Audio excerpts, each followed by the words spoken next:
Я сейчас скажу. Микрофон ближе. Менеджмент организации на автомобильном транспорте.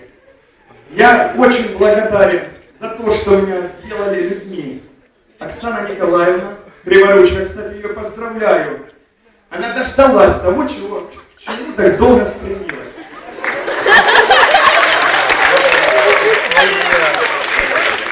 Потому что у нее был замечательный наставник. Это человек, который честно сделал из меня человека.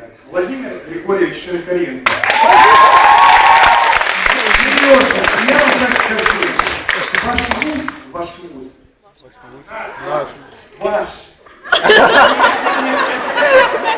Ваш вуз подарил жизнь на одного миллиардера больше. Вы будете много